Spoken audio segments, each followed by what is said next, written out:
Ano po nangyari, kuya? Ano nangyari? Ano po nangyari?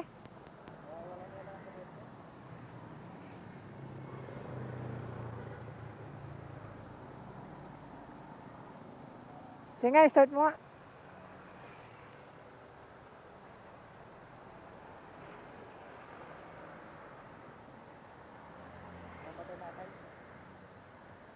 Maraming gas.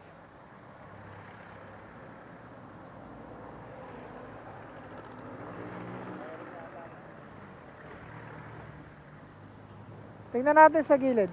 Okay na? Tingnan natin sa gilid dun, oh. Okay, sakay. Pa.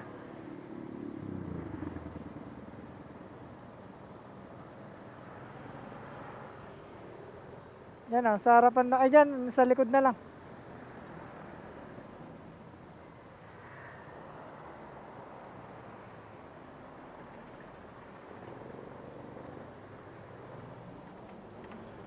Baka may deliver ka pa, kuya? Wala. Aray ko.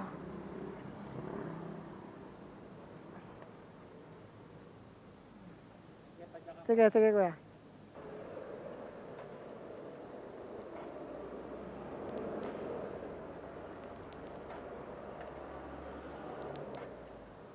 At dito nga nagsimula ng magloko yung ating audio at hindi na nga gumagana. Maririnig nyo rin po dyan na para lang siyang kuliglig, yung may parang tunog na tzzz, ganun lang.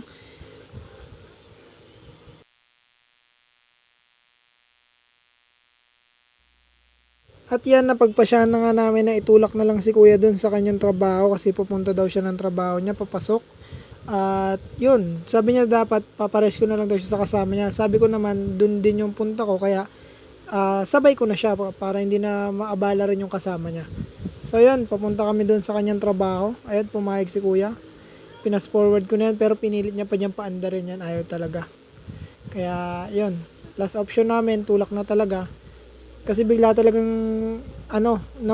nawala rin yung kuryente dun sa ignition coil. Feeling ko ang nangyari dito is parang yung nangyari dun sa na-rescue namin na Smash 115 na ang pinaka main na sira niya, kahit anong ginawa na namin, pinagpalit na namin lahat, spark plug, tapos yung ignition coil, ang may problema pala talaga. Pinalitan niya ng bago, yun umandar.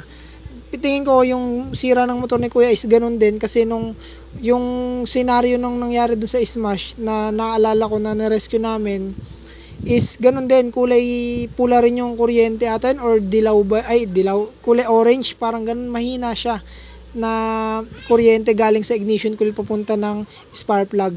Kaya yon, ang ginawa namin, trinay ko na balatan, kaso hindi rin talaga siya kaya, hindi rin siya nagsusupply ng maayos, tapos hanggang sa mawala na yung kuryente dun. Tapos yun, ang ginawa nang namin, napagpasya ni kuya, magpapasundo na lang daw siya. Ayan, tinulak ko na lang siya hanggang makarating kami dyan sa kanyang trabaho. Tapos ang mangyayari dyan is iiwanan niya na lang daw muna yung kanyang motor dyan sa kanilang trabaho dyan, kasi dyan siya nagtatrabaho sa may Manila Memorial Park. Ayan, pahatid ko muna siya doon. Tapos ang sabi ni kuya is papatingin na lang daw niya ulit doon sa mekaniko niya.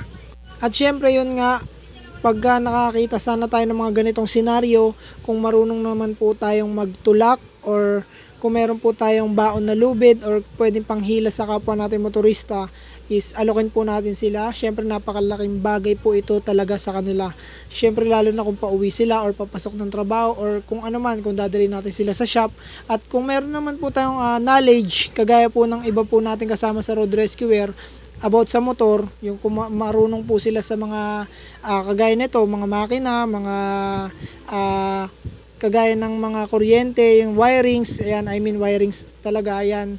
Tas kung alam din nila yung mga posibleng maging sira, syempre paglalaanan na rin natin ng oras. Kasi ako, aminado naman po ako na wala pa po ganong alam sa re-rescue about sa ganito. Talagang kung ano lang yung experience ko, yun lang din yung ginagawa ko. Kaya soon siguro pagka medyo kompleto na yung gamit natin, makapag-rescue na tayo ng maayos. At yun, nahatid na natin si Kuya. Maraming salamat sa lahat ng sumusuporta. God bless you po. Bye-bye!